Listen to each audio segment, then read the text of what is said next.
전원책과 함께하는 출근길 시사 프로그램 출발 새아침.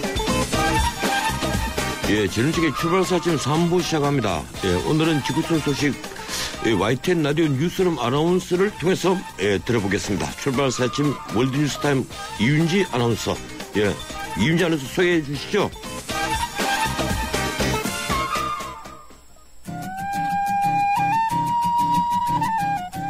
네, 출발 새아침 월드뉴스타임 이윤지입니다.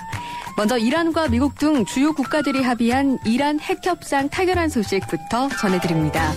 이번 타결안에 따라 이란은 고농축 우라늄을 폐기하고 대신 제재를 일부 완화하기로 했는데요. 양측이 조금씩 양보해서 극적인 합의안을 끌어냈다는 평가를 받고 있습니다. 하지만 이란이 저농축 우라늄을 생산할 수 있는 권한은 인정했고 이번 합의안이 향후 6개월간의 이행 상황만 담고 있는 임시 조치란 점에서 언제든 다시 갈등이 불거질 수 있다는 분석이 나와 있는데요. 간단히 합의 내용을 살펴보면 이란은 5% 이상의 농축 우라늄 생산을 중단하기로 했습니다. 또 양측은 또 고농축 우라늄이 핵무기 개발에 사용되는 것을 막기 위해 현재 보관 중인 모든 고농축 우라늄을 희석시키거나 산화물로 전환하도록 했는데요. 앞으로 어떤 결과가 나올지는 좀 더 지켜봐야 할 것 같습니다. 네, 월드 뉴스타임 다음 소식입니다. 뉴욕타임스의 보도 내용을 좀 살펴볼까 하는데요.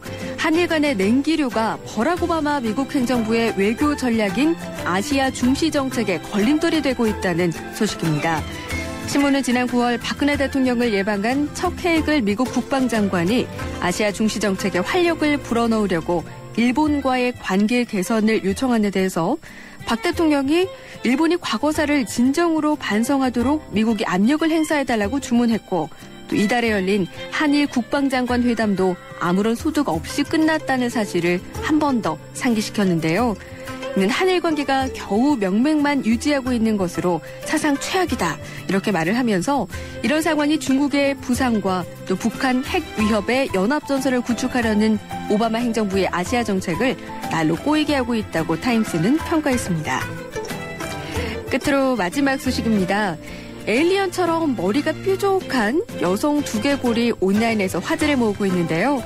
미국의 과학 전문 매체인 라이브사이언스닷컴은 프랑스 알자스 지역에서 발견된 한 무덤에서 머리 부분이 뾰족하게 뒤틀린 여성 두개골이 발견됐다고 밝혔습니다. 이 두개골의 주인공은 약 1650년 전 생존했던 한 여성으로 추정되는데요. 무덤을 발굴한 고고학자 필립 르프앙은 머리 형태가 변형되는 이유는 신분적인 차이를 두기 위함인데 주로 귀족층에서 발견되는 경우가 많고 두개골과 함께 거울과 빛 등 여러 장식품도 함께 발견됐다며 해당 여성이 특권층일 가능성을 제시했습니다.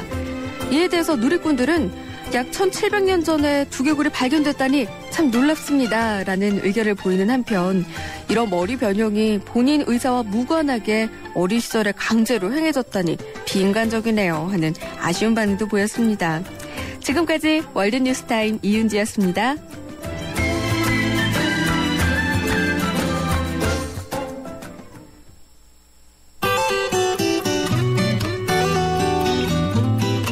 출발 새아침 교통정보입니다. 월요일 아침 자동차 전용도로 정체가 심한 편인데요. 그나마 여유가 있는 곳이라고 한다면 내부순환로와 서부간선도로 상황입니다. 그 외 동부간선도로의 경우는 창동교부터 성동교까지 도심 쪽으로 거의 전 구간 밀리고 있고요. 의정부 쪽으로도 창동교부터 수락지하차도 쪽으로 차간 거리 좁힙니다. 북부간선도로 도심 쪽으로는 신내부터 하월고까지, 외곽구리 쪽으로 묵동에서 구리시계까지 각각 시속 30km 미만으로 이동합니다. 강변북로 올림픽대로 계속해서 비슷한 구간에서 밀리고 있는데요. 특히 올림픽대로 공항 쪽으로 반포대교 부근 3차로에 화물차와 승용차 추돌 사고가 있었는데요. 2분 전쯤에 사고 차량 모두 갓길로 치워진 상태지만 뒤쪽으로 정체가 조금 심한 편입니다. 이 밖에 통일로와 성산로, 도봉로와 동서문로 모두 도심 쪽으로 밀리고 있습니다. 출발 새아침 교통정보였습니다.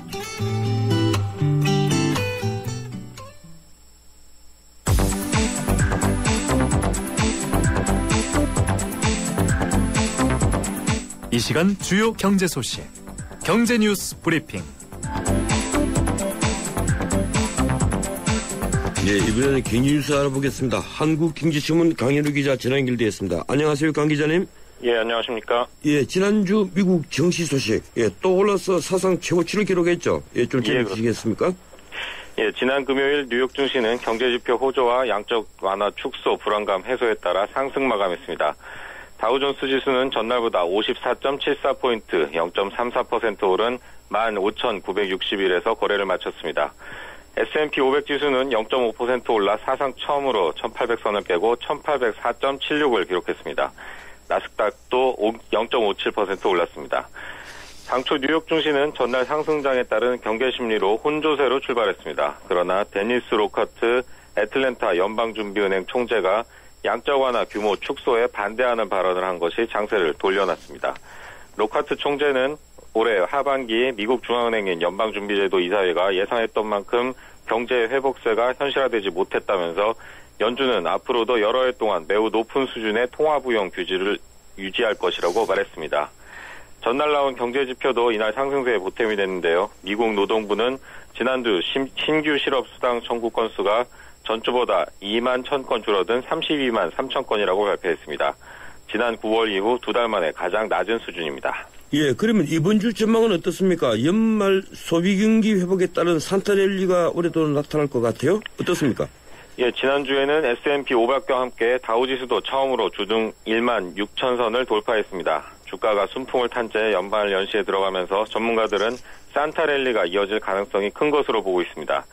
특히 추수감사절 다음 날인 오는 29일 블랙 프라이데이를 기점으로 쇼핑 시즌이 시작되는 데다가 주요 경제지표가 쏟아져 나오는 이번 주가 산타랠리 여부를 가늠할 수 있는 분기점이 될 것으로 전망됩니다. 그중에서도 블랙 프라이데이 매출은 투자 심리에 가장 큰 영향을 끼칠 것으로 예상됩니다. 블랙 프라이데이는 미국 소매업체들이 대규모 할인 행사를 통해 연말 쇼핑 시즌을 시작하는 날인데요. 이날 소매업체들의 매출이 미국 소비시장의 상황을 가늠할 수 있는 가장 중요한 지표이기 때문입니다. 미국 소매업협회는 올 연말 소매 매출이 지난해에 비해 3.9% 늘어날 것으로 보고 있어 일단 분위기는 긍정적입니다. 예, 오늘 저희 방송 2부에서도 인터뷰를 했는데 이 국민은행이 세건에 관해서 특별검사를 받게 되죠? 예, 국민은행은 도쿄지점 비자금 의혹에 이어서 예적금 담보대출 이자 과다수치 실태와 국민주택 채권 50억 원 횡령 등 3개 사안에 대해 금융감독당국의 특별검사를 받습니다. 한 은행이 특검을 동시에 3개 받는 것은 사상 초유의 일입니다. 금융감독원은 최근 횡령 사건이 불거진 국민은행 주택기금부에 25일부터 특별검사팀을 파견하기로 했습니다.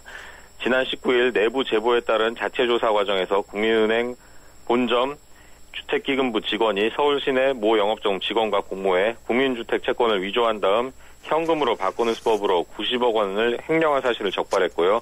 이 직원들을 검찰에 고소했습니다. 금감원은 지난 9월부터 국민은행 도쿄지점의 1,700억 원 부당대출과 이 과정에서 받은 수수료로 비자금을 조성한 의혹 등을 현장에서 검사 중입니다. 또 고객에게 대출한 뒤에 예적금을 담보로 잡아서 금리를 인하해줄 요인이 생겼는데도 이자를 내리지 않아서 55억 원을 더 물렸다는 의혹에 대해서도 특별검사가 있을 예정입니다. 예, 다지은 아파트가 분양 광고와 아주 많이 다르거나 보수가 어려울 정도로 문제가 있을 때 앞으로 계약 해지가 쉽게 되죠? 예, 또 집 산 사람이 계약을 해지할 때에는 시공사는 위약금으로 분양가의 10%를 더 지급해야 합니다. 공정거래위원회는 이렇게 아파트 입주자의 계약 해지 행사권을 강화하는 내용을 담은 아파트 표준공급계약서, 즉 표준약관을 개정했습니다. 표준약관은 법적인 강제 지침은 아닙니다. 하지만 법 위반 가능성이 높은 사안을 구체적으로 제시하고 있어서 업체가 표준약관을 어기면 처벌될 가능성도 높습니다. 표준약관에 따르면 시공사가 이중으로 분양을 해서 소유권 이전 등기를 받을 수 없는 경우에도 계약을 해지할 수 있습니다. 예전에는 아파트 준공이 늦어져서 입주가 예정일보다 3달 초과했을 때에만 시공사에 계약 해지를 요구할 수 있었습니다. 예, 애플이 3분기 휴대폰 영업이익 부분에서 삼성을 다시 이겼군요. 예, 애플이 삼성을 제치고 휴대폰 영업이익 1위 자리를 되찾았습니다. 삼성은 지난 4월부터 6월까지인 2분기에 1위 자리를 차지했는데요. 3분기에 다시 역전된 겁니다. 시장조사업체 스트래티지 애널리틱스에 따르면 7월부터 9월까지 3분기에 애플은 휴대폰 부분 영업이익이 60억 4,200만 달러를 기록해 56억 2,700만 달러를 달성한 삼성을 약 4억 달러 짜리로 제쳤습니다. 이 기간 동안 글로벌 휴대전화 시장의 전체 영업이익 가운데 애플은 50.7%를, 삼성은 47.2%를 차지했습니다. 두 회사 합치면 97.9%에 달합니다. 업계에서는 애플의 신제품 아이폰 5S와 5C의 효과로 보고 있습니다. 지난 9월 20일부터 판매되기 시작해 3분기에는 고작 열흘 팔렸지만 판매량이 상당했다는 분석입니다. 예, 고맙습니다. 여기까지 듣겠습니다. 예, 감사합니다. 예, 지금까지 한국경제신문 강현우 기자였습니다.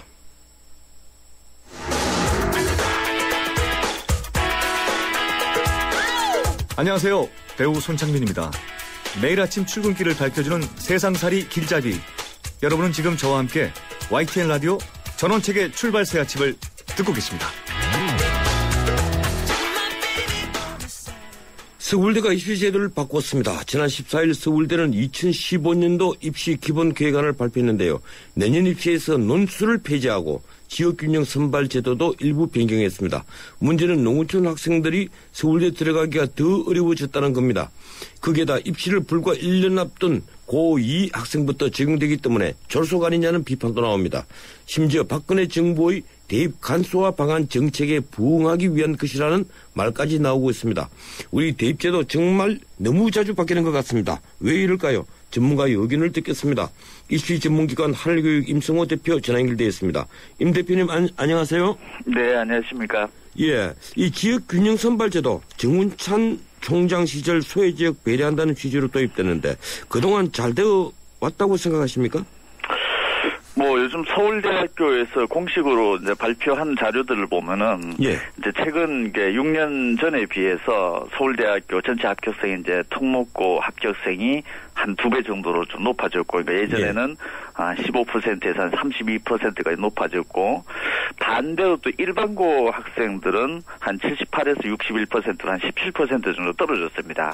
이런 현상이 이제 지역 균형 선발에도 이제 가고 있는데, 강남구를 하나 보더라도 3년 전에 보면 3%밖에 안 됐던 학생들이 지금 한 6%까지 가 있고, 이러니까 지역 균형 선발에서도 어떤 대도시라든지 어떤 교육 특구 쪽으로 좀 쏠림 현상이 좀 벌어지고 있다, 이렇게 볼 수 있습니다. 예, 그렇군요.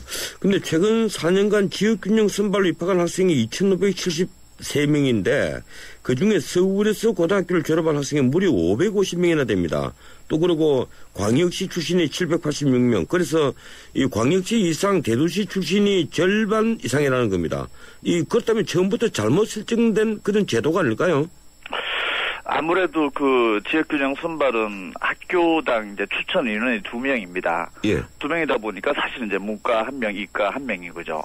일반고 전체 학교가 이제 1,600개 정도가 되는데 그 중에서 2명이면은 뭐 3,000명이 넘어가는 수치죠. 근데 선발 인원은 한 760명 정도밖에 안 되니까 사실은 학교 내신 성적으로 뽑지 않는다라면은 결국은 이제 서류라든지 수능 최저학력 기준, 결국 서류라든지 수능 최저학력 기준에 어떤 그 충족된 학생들만 뽑힐 수 있는 구조다, 이렇게는 볼 수 있습니다. 예, 그런데 서울에서도 강남구, 서초구, 송파구가 압도적이던데 왜 제도가 이렇게 특정 지역이 편중되게 운영되는 겁니까? 특정 지역에 편중되게 운영되기보다는 사실은 좀 전에도 말씀드렸듯이 학교당 추천 인원 2명, 그러니까 전교에서 1등한 학생들만 사실 다 모아놓은 거죠. 그러니까 전교에서 학교 내신 성적만으로는 뽑는다라면은 아무래도 좀 어떤 로컬한 지역의 학생들이 선발될 가능성이 높은데, 어떤 스펙이 좋은 어떤 서류 심사를 높은 점수를 받을 수 있는 학생, 그리고 사실 수능 3개 영역에서 지금 2개 영역, 그러니까 4개 영역 중에 2개 영역을 지금 2등급을 요구하고 있는데, 4개 영역 중에서 2등급이 사실 나오는 수치도 보면은 강남권 학생들은 뭐 한 26% 정도가 한 2개 영역 중에서 2등급이 나오고 있는데, 반대로 그 비강남권 학생들은 한 5% 내외 정도밖에 나오지 않고 있죠. 그러니까 결국은 수능이라든지 어떤 서류 심사에 대해서 지금 가려지고 있다, 이렇게 봐야 됩니다. 예, 그렇겠군요. 예, 그렇다면 서울대가 이번에 지역균형 선발 모집수를 줄이게 된 것, 이 779명에서 692명으로 줄였던데 이건 어떻게 보십니까? 아무래도 그 학교 내신 성적으로만 우선 학생들이 이제 지원을 하는 구조다 보니까 결국에서는 뭐 학교 내신으로 뽑는 것보다는 어떤 수능이라든지 뭐 어떤 전체적인 어떤 그 학력 지수를 학력 수준을 보고서 뽑겠다. 그리고 주로 이제 특목고라든지 우수한 학교 학생들을 뽑겠다라는 일단 의도로도 좀 볼 수는 있습니다. 예, 그리고 정원의 전형으로 뽑던 이 기회균형 선발 특별 전형 모집인은 이 숫자도 줄이는데 이건 저소득층 농어촌 학생, 특성화고 학생 이 모두 합해서 한 5.5%로 축소를 한 시행령 때문이라면서요. 그렇죠. 예, 지금 현재 기회균형 선발은 어떤 시행령이 규정이 돼 있고 현재도 서울대학교가 이제 전체 한 3,300명 모집 규모에서 한 190명 정도 사실 그렇게 많은 그 규모는 아니지만은 또 서울대 입장으로 봤을 때는 이 지금 현재 한 190명 정도를 전체 3,300명 대비로 해서 이걸 지나치게 또 크게 확대했을 경우 어떤 그 우수한 학생들을 좀 덜 뽑을 수도 있다라는 어떤 그런 불안감도 좀 있었겠죠. 예, 근데 그건 정원의 전형 아닙니까? 3,300명 외에 뽑는 숫자 아니었어요? 그렇죠. 정원의 전형이지만은 그렇다고 해서 이걸 또 무리하게 보면은 그 대폭적으로 확대할 수 있고 그런 구조는 아닌 거죠. 다른 대학들에 비해서. 예, 그랬군요. 이 서울대 측은 다른 대학 수능 최저학력 수준과 비교하면 매우 낮은 수준이라서 절대적으로 저소득층과 소외 지역에게 불리하다 볼 수 없다. 이런 얘기를 하는데 그 의견은 어떻게 보십니까? 사실 연세대학교도 3개 영역에서 합이 6이니까 결과적으로서는 3개 영역에서 한 2등급 이내를 요구하고 있는 거고 고려대학교도 지금 2개 영역에서 2등급을 요구하고 있는 거니까 사실 이 수준으로 보면은 별 차이는 없습니다. 그러나 이제 근본적으로가 그 학교당 추천을 받는 구조이니까 우선은 전교에서 가장 학교 내신 성적이 우수한 학생들이라는 어떤 가정을 둔 거죠. 근데 그 상황에서 학교 내신 성적으로서는 더 이상 뽑을 수가 없다. 그러니까 어떤 서류에서 어떤 스펙이 좋은 학생들, 그 다음에 수능 최저학력 기준을 좀 더 강화를 해서라도 학교 내신보다는 그 외적인 부분에서 우수한 학생들을 어떻게 좀 발굴을 하겠다. 이런 어떤 뒤에 어떤 배경들은 있겠죠. 예, 서울대가 논술 시험을 폐지했는데요. 다른 대학도 폐지한다고 봐야 되겠죠?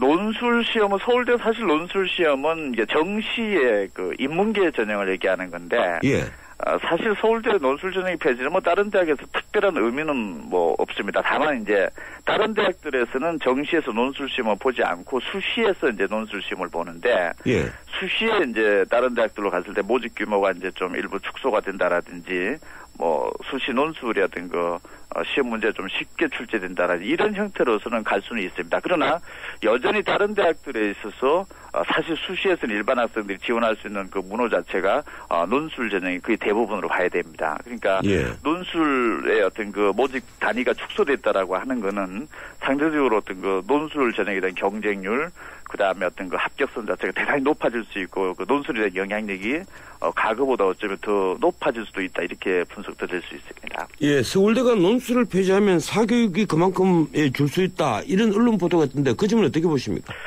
서울대학교가 방금 말씀드렸듯이 논술은 이제 그 정시 모집에서 인문계에 국한되었던 거죠. 그러니까 크게 서울대학교가 논술을 폐지하기 때문에 사교육의 영향은 사교육의 어떤 그 부분들은 좀 많이 줄어들 것이다.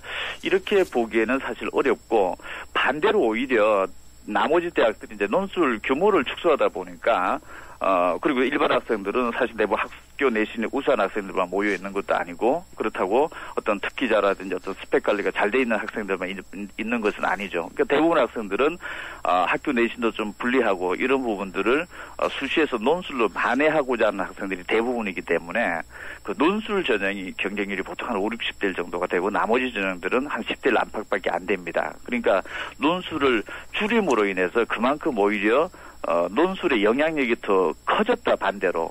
어쩌면은 사교육의 영향은 사실 논술에 대한 영향은 어떤 의미에서 더 크다라고 이렇게 역설적으로 어떤 해석을 또 가능할 수 있습니다. 예, 그렇게 볼 수도 있겠군요. 고맙습니다. 여기까지 듣겠습니다. 네. 지금까지 입시전문 기관 한울교육 임승호 대표였습니다. 한화생명은 생각했어요. 당신을 위해 무엇을 해줄 수 있을까? 아프기 전에, 너무 늦기 전에 먼저 해줄 수 있는 일이 있을 텐데. 그래서 우리는 당신의 내일에 도움이 되는 따뜻한 잔소리를 하기로 했습니다. 당신밖에 모르는 한화생명. 예, 3부 순서 얘기처럼 마치고 잠시 후에 4부 이어갑니다. 우리 동네가 활짝. 우리 모두가 활짝. 도시 한가운데 안 쓰던 공간을 활용해서 짓는 친환경 복합주거타운. 행복주택이 찾아갑니다. 직장은 훨씬 가까워지고 신혼부부나 대학생에겐 집값 부담이 줄어들고 모두가 신나고 활기찬 우리 동네. 기대하세요. 당신의 가장 가까운 곳으로 행복주택이 찾아옵니다. 행복이 활짝. 이 캠페인은 국토교통부와 LH, 코레일, 한국철도시설공단이 함께합니다. 정미선 아나운서, 국민건강보험 소식 들었나요? 네, 치아 스케일링, 부분 틀니부터 4대 중증 질환의 초음파 검사까지 건강보험이 적용된다는 소식이요? 네, 또 있죠. 장기 요양 인정범위 확대로 보다 많은 어르신께서 노인 장기 요양보험 혜택을 누리시게 됐습니다. 저도 하나 알려드릴게요. 스마트한 건강정보 빅데이터로 예방부터 치료까지 평생 맞춤형 건강관리도 받을 수 있대요. 더 넓은 혜택, 더 나은 서비스로 더 건강한 내일을 만들어갑니다. 뉴스를 창조하는 시사 프로그램, 뉴스를 풀어내는 시사 프로그램, 전원책의 출발 새 아침. 예, 전원책의 출발 새 아침 4부 순서 시작합니다. 잠시 신나는 말씀 듣겠습니다. 우주에서 가장 아름다운 별, 지구. 하지만 누군가에겐 목마름의 별이며 어둠의 별이기에 우리는 지구의 바다를 인류의 마실물로 바꾸고 지구의 자원을 인류의 빛으로 바꾸고 있습니다. 지구의 가치를 높이는 기술, 두산중공업. 휴대폰 요금제요? 뭐 사장님이라고 별거 있나? 이랬던 고창석 씨가 휴대폰 요금제요? 아, 사장님이면 U+ 사장님 요금제를 써야지. 요금제만 가입해도 추가 비용 없이 모바일 홈페이지에서 쿠폰까지. 가게 홍보에 힘이 되는 U+ 사장님 요금제. U+. 우주에서 가장 아름다운 별, 지구. 하지만 누군가에겐 목마름의 별이며 어둠의 별이기에 우리는 지구의 바다를 인류의 마실물로 바꾸고 지구의 자원을 인류의 빛으로 바꾸고 있습니다. 지구의 가치를 높이는 기술, 두산중공업. 매주 월요일 말이라는 정치포커스 시간입니다. 한 주간의 정치 상황을 살펴보는 시간이죠. 이 시간 함께하는 두 분 소개해드립니다. 위즈센터 황태순 수석연구위원, 정치평론가 박상영 박사, 두 분 어서 오십시오. 예, 안녕하세요. 네, 안녕하십니까. 예, 이번 주 일들이 많았습니다. 제가 오늘 오프닝에서 신부들 말씀을 얘기를 하면서 오늘 우리 정치 포커스 시간에서 이걸 집중해서 다루겠다 얘기를 했는데 오늘 사실 그 문제부터 먼저 좀 다룹시다. 천주교 정의구현 사제단 전주교구 사제들이 박근혜 대통령 사퇴를 촉구하는 미사를 열었습니다. 우선 두 분 어떻게 보시는지 황태순 의원님. 이 정의구현 사제단 금요일이죠. 예. 먼저 군산 수성동 본당에서 미사 열고 이제 박창신 원로 신부님 보니까 참 야릇한 말씀하셨는데 일단 정의구현 사제단은 천주교 주교회의가 인정한 정식 공식 기구가 아닙니다.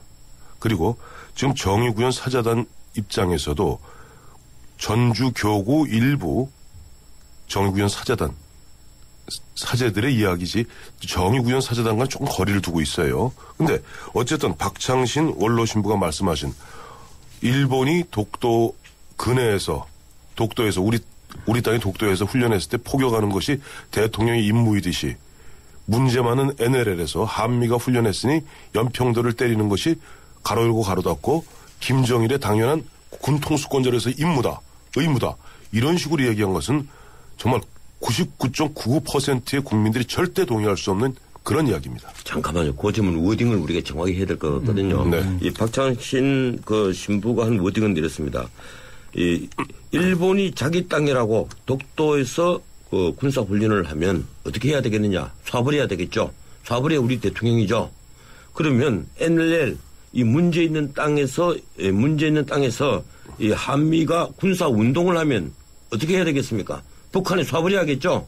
그래서 일어난 것이 연평도 포격입니다. 이게 바로 정확한 워딩입니다. 저 워딩이 바로 제가 가로 열고 가로 닫고라는 표현을 쓴 것이 바로 그 얘기입니다. 예. 박성용 박사님 어떻게 보십니까? 저는 두 가지만 좀 강조를 하고 싶습니다. 박창신 원로 사제의 내용은 국민들과 공감대를 얻기가 어렵습니다. NLL 포격이든 박근혜 대통령 사퇴든 천안함 침몰이든 등등과 관련해서 설사 일부의 주장이 그런 주장이 있다고 하더라도 국민의 일반 정서하고는 상당히 엇나가는 얘기를 한 것이다 라고 하는 내용적인 측면에서는 그것도 설득을 얻기 어렵다는 측면 하나하고 또 하나는 그러한 내용을 비교를 하는 것을 독도하고 비교하는 것은 아주 부적절했고 독도는 한국땅입니다. NLL도 우리 군사 분계선입니다. 실질적으로 비교 자체가 잘못된 것이다. 일본이 침공했을 때 북한이 했을 때 전혀 차원이 다른 얘기죠. 더더욱이 연평도 포격에서 인명이 우리 군인도 2명이나 목숨을 잃었는데 그 결과적으로 북한의 포격을 정당화하는 발언한 것은 더더욱 적절치 못했다라고 하는 점을 좀 강조하고 싶고요. 그러나 이런 문제에 대응하는 우리 사회의 수준도 상당히 좀 낮다. 특히 여당 같은 경우에는 바로 또 종북 신부 얘기가 나오고 청와대까지 나서가지고 주말 브리핑을 통해서 이렇게 아주 크게 논란을 키우고 이런 것이 과연 이것이 맞는 얘기인가. 정말로 일부 사제의 발언을 이렇게 어떻게 해가지고 대통령까지 주말 브리핑에서 대통령실까지 나서는 모습은 제가 볼 때는 좀 의연했으면 좋겠다 싶은 생각이 많이 들었습니다. 아니 그런데 제가 보기에는 좀 그 문제는 그게 아닌 것 같아요. 왜 그런가 하면 유튜브에도 이걸 이미 올리기 시작했고 외신에도 다 올라가고 있고 이걸 단순히 일부 신부의 일부 돌출 발언이 아니라 아주 외신이 보기에는 계획되고 의도적인 발언. 그러니까 바로 그겁니다. 예. 그러니까 외신들이 보기에는 지금 박창신 신부 원로 신부님이나 원로 신부님 마치 지금 우리 천주교 530만 천주 교인들을 대변한 듯 착각할 수가 있어요. 그래서 앞서 말씀드렸다시피 보면 정의구현 사재단이 주교회에서 공인되지 못한 그런 비공식 기구라는 말씀을 드렸던 것이고 일단 보면 어제 염수정 대주교님께서 강론에 나서셨죠. 명동성당에서 거기서 분명히 선을 그었어요. 보면 본인 말씀도 본인 말씀이지만 요한 바오로 2세 이제 선종하신 그다음에 프란치스코 현 교황님의 말씀을 들어서 결국 프란치스코 현 교황님의 말씀이 아주 귀에 와닿아요. 나 자신이 하나님처럼 행동하고 판단하려는 교만과 독선이 문제다. 아마 박창신 신부, 원로 신부에 대해 따끔한 일침이 되었고 이런 부분에 대해서는 예를 들어 정의구현 사재단이 1974년 지학순 주교님 이후에 87년 이른바 탁진억하고 죽었다. 이른바 박종철 군 고문치사 사건 폭로할 때까지 정말 우리 사회의 목탁과 소금의 역할을 했습니다. 근데 그 민주화 이후에 보면 서서히 변질되기 시작하면서 어느 순간부터인가는 정말로 염수정 대주교님도 걱정하실 정도로 이미 정치 세력화 어떻게 보면 사제복을 입은 운동권 비슷한 그런 행태를 보이고 있고 문제는 그래요. 사제라 할지라도 개인적으로 이른바 사제복을 입지 않고 개인 예를 들어서 서울 광장에 나와서 그런 말씀 하실 수도 있어요. 그러나 미사 중에 그런 말씀 하셨다는 건 대단히 큰 문제일 수 있습니다. 예, 이걸 좀 냉정하게 보십시다. 사제들도 아주 강경 보수가 있을 수 있고 강경 진보가 있을 수 있겠죠. 그죠? 이건 근데 그렇죠. 연평도 어제 그 발언은 보수 진보의 문제가 아니지 않습니까? 보수 진보 문제 아니죠. 정체성의 문제죠. 보수 진보의 문제는 저는 아니라고 봅니다. 그러나 보수든 진보든 그런 얘기 하는 사람도 있지 않습니까? 그러니까 이런 발언에 대해서 그걸 적절치 않다고 얘기를 해야 될 것인데 청와대 반응이 뭐냐면은 그 사람들의 조국이 어디인지 의심스럽다. 사제들에게 청와대가 그렇게 얘기를 하는 것이 맞습니까? 그 사람들도 대한민국 국민입니다. 알고 있지 않습니까? 도저히 청와대에서 또 하나가 그러면서 전주교구 사자들한테 대해서 흔들리는 집안 위에서는 집이 바로 서 있을 수 없는 법이다. 이런 말을 했습니다. 과연 정말 흔들리는가? 이 발언이. 저는 그런 점에서 청와대의 무게감에서 볼 때 굳이 이렇게까지 말할 필요가 없었다. 오히려 청와대 발언이 더 종교 사제들을 또는 종교 인사들을 자극하고 우리 사회 논란을 더 부채질하는 것이 아니냐라고 하는 측면에서 말씀을 드린 겁니다. 예, 글쎄 어느 쪽으로 이제 역풍이 불지는 모르겠는데 예, 좋습니다. 그건 그 정도로 하고요. 이 문제는 부정선거 당선범 박근혜 이런 피켓이 등장을 했습니다. 또 그리고 귀태니까 빨리 셰프 사퇴해라.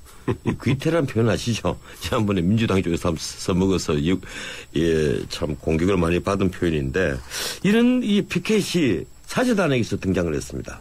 이거 어떻게 보셨습니까? 먼저 한수준 의원님. 근데 8월 1일이죠. 8월 1일 그 이전부터 6월부터 사실은 광화문 광장 앞에 있어요. 광화문 광장에서 계속 촛불 집회에 있었습니다. 근데 거기 주도했던 분들 중에 한 분들이 그 참여했던 분들이 바로 정의구현 사재단 사제분들이에요. 그러니까 뭐 그 흐름에서 있었던 것이지 이게 갑자기 나온 얘기가 아닙니다. 그분들은 이미 지난 6월부터 이른바 보면은 현재 원탁회의 또 그 이후에 야권 연석회의 거기에 지금 주도적으로 참여하고 있는 이른바 시민사회단체 그 일원으로서 거기 쭉 참여했었고 박근혜 아웃이라는 빨간 피켓 흔들었던 것은 이미 6월부터였습니다. 그러니까 그 흐름에서 보시면은 뭐 새로 전혀 놀라울 일도 아니죠. 그러면 이번에 그 정치권에서 제대로 해결하지 못하니까 사제들이 나섰다 이런 얘기는 아니군요. 아니, 그런 얘기가 아닐 수밖에 없는. 그런 측면도 있죠. 아니, 근데 그건 저는 그런 측면에서는 사실 전병헌 원내대표 굉장히 보면 말이 부적절했다고 봐요. 어제도 보면은 그런 부분에서 딱 자를 부분 잘라줘야지 보면 이른바 연평도 부분에 대해서는 일단 거리를 확 두는 듯 하면서도 뭐 청와대나 여권이 그런 걸 자초한 측면이 있다. 아니, 그 자초한 측면이 왜 청와대에 있습니까? 왜 여권에 있습니까? 정치권 전체가 못했다 하더라도 사제분들이 이른바 미사 중에 이른바 카톨릭 교회 교리서 2442항 사제가 직접 정치적 사회적으로 개입하는 것은 금지하고 있다는 것을 어겨가면서까지 하는 그분들이 문제인 것이지 예를 들어서 시민사회단체 사람들이 이른바 나와서 하는 건 좋아요. 그러나 사제가 개인적으로 뭐 밖에 나가서 사제복을 벗고 하는 건 뭐 어쩔 줄 모르지만은 이른바 미사복을 걸치고 미사 중에 그런 말씀을 하셨던 것이 문제인 것이고 그 이전부터 이미 6월 전부터 실제 보면 신부라는 그걸 어떻게 간판을 내세우고 참여했던 것 또한 사실이잖아요. 근데 미사 중에도 박성 박사님 또는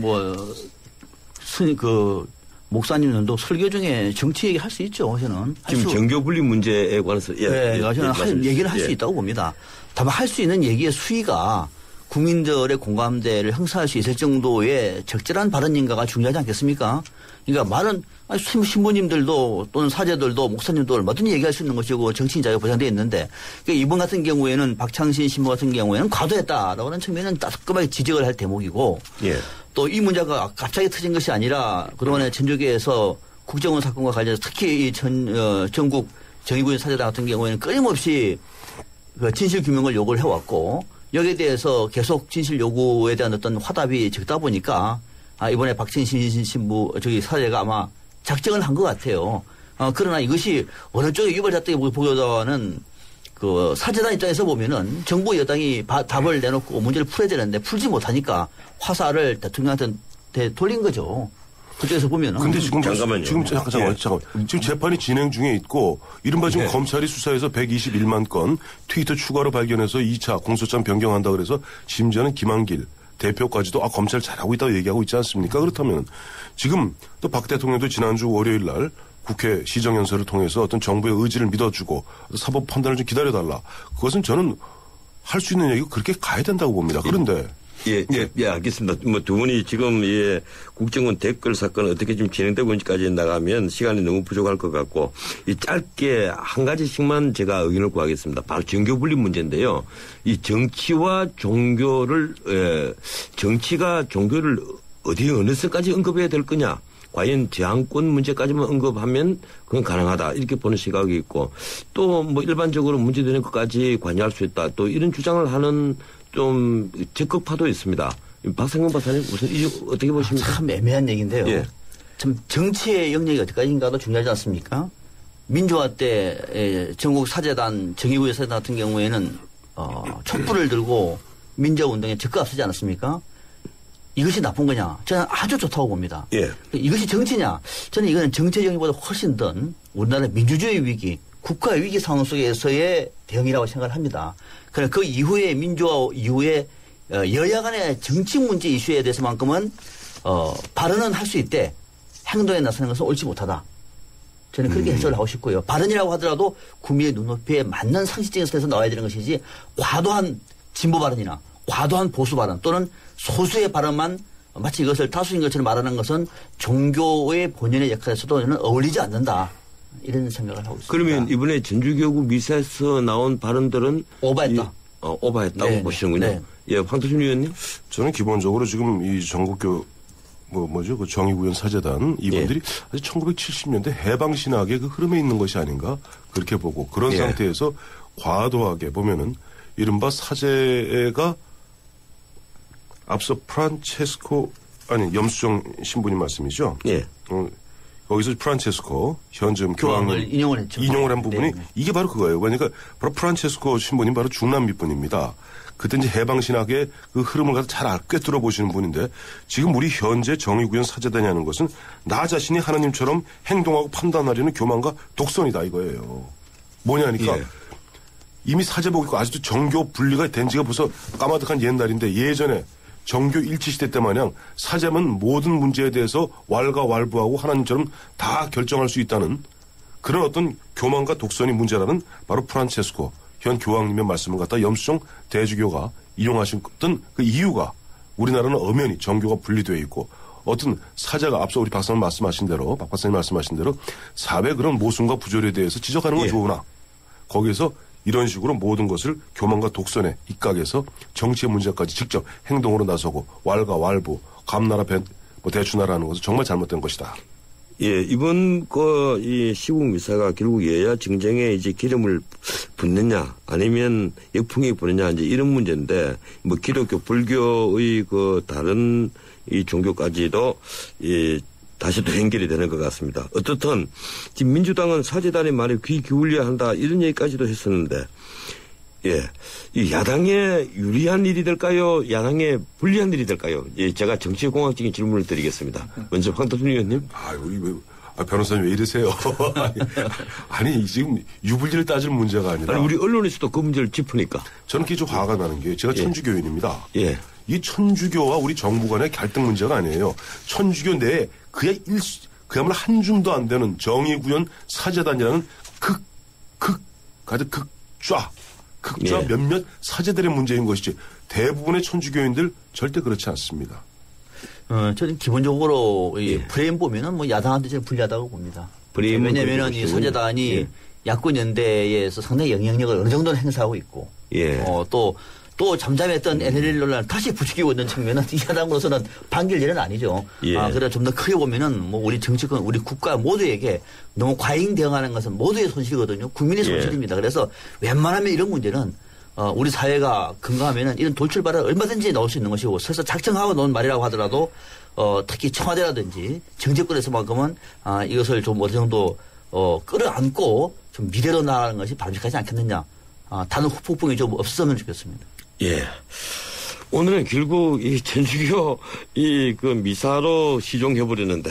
예, 아니, 정의구현 사제단 미사라니까요. 천주교 미사가 아니라. 알겠습니다. 예, 그걸 정확히 분리해 주십시오. 예, 정의구현 사제단 또 천주교의 사제들이 모여서. 사제의 일부 사제들이 모여서 만든. 538만 천주교인 중에 일부 중에 일부일 뿐입니다. 예, 저도 천주교에 존경하는 신부들 많습니다. 예. 그 정도로 하고요. 예, 이주일이 베스트부터 듣겠습니다. 이주일이 베스트부터 듣죠. 황도순 의원님. 예, 워스트는 뭐 누군지 뻔히 아실 테니까 베스트를 좀 길게 하겠습니다. 예. 조경태 민주당 의원입니다. 예. 이유는요? 하지만 시정연설 때, 당시 민주당에서는 박 대통령 시정연설, 역대 88년 이후에 네 번째 지금 국회에서 시정연설하는 거 아니에요? 그때 보면은 뭘 하자, 조기를 달자 별 얘기 다 나왔었는데 의연하게 보면 혼자만 일어섰죠. 퇴장할 때. 일었으면서. 입장할 때는 민주당도 다 일었었는데 박수는 안 쳤죠. 안 쳤죠. 근데 퇴장할 때 옆에 새누리당 이재호 의원 앉아있고 그 옆에 있는 민주당의 조경태 의원 혼자 기립했죠. 그리고 거기에 대해서 물으니까 국가 원수에 대한 예우다. 그리고 또 특검 문제에 대해서도 굉장히 보면은 우리가 좀 특검 특위를 양특으로 갈 것이 아니라 특검은 조금 완화하되 특위를 갖다 추진하는 쪽으로 가자 하는 식의 어떤 올곧은 얘기하다 보니까 민주당 내에서는 새누리당으로 가라 하고 좀 욕은 먹습니다만은 어떤 의원의 의연한 자세를 보여줬다는 측면에서 조경태 의원 베스트로 선정했습니다. 예. 사상위원 저는 김용 세계은행 총재를 꼽았습니다. 예. 워싱턴에서 한국 특파원으로 얘기를 했는데 상당히 의미 있는 얘기를 했습니다. 북한은 미얀마의 사례와 교훈을 배워야 한다 이렇게 말하면서 북한처럼 폐쇄되었던 미얀마가 개방된 이후에는 한국과 일본 기업들이 투자할 준비를 지금 앞다투하고 있다. 예. 북한이 세계은행에 가입하는 것을 전제하는 것이지만 우리는 북한을 기꺼이 도울 준비가 되겠다. 개방화의 방향을 제시한 겁니다. 예. 남북관계가 상당히 얼어붙어 있고 지금 청와대 불바다기까지 하는 상황에서 김용 세계은행 총재 이 발언은 우리 남북이 모두 경청해야 할 대목이다. 상당히 특기가 좋았습니다. 베스트로 꼽았습니다. 예. 우리 전 변호사님은 어느 분을 빼서 들어가다 선정하셨습니까? 제가 똑같으니까 제가 말씀 안 드리려고 합니다. 조경태 의원을 저는 다른 방송에서 그렇게 얘기를 했어요. 내가 이제 이 조용은 존경하기로 했다. 왜 그런가 하면 이거 우리 굉장히 중요한 문제입니다. 미국에서는 대통령의 3교서가 있죠. 이 연두교서, 세금교서, 경제교서. 그 중에서 연두교서 이 스테이트 오브 유니언 메시지라는 것은 매해 주로 이제 1월 세 번째 월요일이죠. 이 상하 양원 합동회의에서 대통령이 직기 연설을 하는데 그때 대통령과 야당과의 관계가 아무리 어려워도 야당 전체 의원들이 반드시 참석하고 반드시 기립해서 반드시 박수 치고 나갈 때는 전부 다 악수해주고 같이 웃으면서 박수해서 환송해주고 하는 것이 지금까지의 전통입니다. 우리도 이제 민주주의를 위해서 그 정도의 전통은 마련해야 되지 않느냐. 그렇죠. 이런 생각을 합니다. 예. 흔히 이제 보면 프레지던트는 대통령이죠. 미국에서 프레지던시, 대통령직이라는 게 있습니다. 대통령직에 대한 존엄은 마치 국기에 대한 존엄, 국기에 대한 어떤 존엄과 같이 그렇게 인정해 주는 것이 미국 민주주의의 전통이고 또 보면 그런 것이 미국을 슈퍼파워로 만드는 힘이기도 하죠. 그건 제가 놀라운 것을 봤어요. 이 민주화의 그 상징이라는 김영삼, 이 김대중 두 분은 단 한 번도 연두교서를 시정연설을 하지 않았고 대신에 박정희, 전두환 이 두 분은 각각 4번씩 시정연설을 했더라고요. 이게 뭘 의미하는지 이게 시정연설은 사실 상권분립에 있어서 반드시 해야 되는 연설 중에 하나거든요. 근데 김영삼, 김대중 대통령 하시긴 하셨는데 대독을 시키셨죠. 아니, 직접 연설을 하지 않고 시정연설은 다 했죠. 대독은 다 합니다. 국무총리 대독은 다 합니다. 그게 대독 총리란 말이 그래서 나온 거 아닙니까? 그건 대독은 다 하죠. 좋습니다. 이주리 워스더 황태순 의원님. 꼽기만 꼽을게요. 네. 저 박창신 신부님이요. 박상현 박사님 다른 분이겠죠? 네, 저는 이호연 새누리당 의원을 꼽았습니다. 강기정 의원에 대한 통역 문제와 관련해서 서로 입장이 엇갈리고 있는 상황에서 바로 다음 날 국회 본회의장에 나와서 일방적인 요로 동료 의원들을 비난을 했습니다. 야당 의원들 태생크게 만들었고 결과로 봤더니 오히려 피해자와 가해자를 바꾸는 이런 결과에 대해서 동료 의원으로서는 정말로 적절치 못한 언행이었다. 워스터를 꼽았습니다. 우리 전 변호사님은요? 저는 역시 박상신 신부입니다. 여기까지만 하겠습니다. 월요일 정치포커스 시사평론가 박상영 박사, 위즈덤 센터 황태순 수석인 고위원 두 분과 함께했습니다. 고맙습니다. 고맙습니다. 네, 감사합니다. 나 강동원 언제 어디서나 아메리카노를 마신다. 루카를 마신다.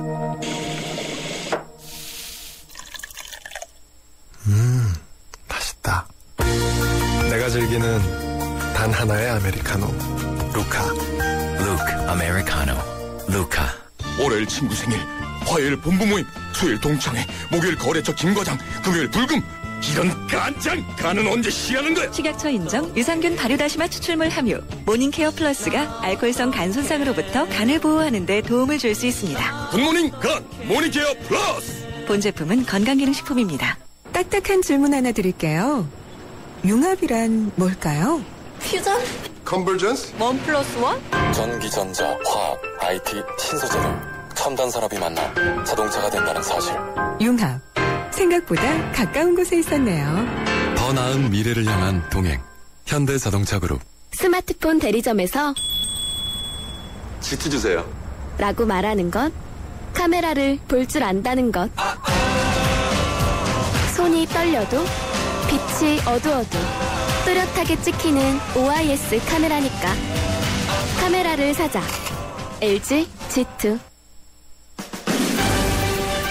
정지선 침범. 교차로 꼬리 물기를 집중 단속하고 있습니다. 정지선 침범 과태료 6만 원이고요. 꼬리 물기 4만 원입니다.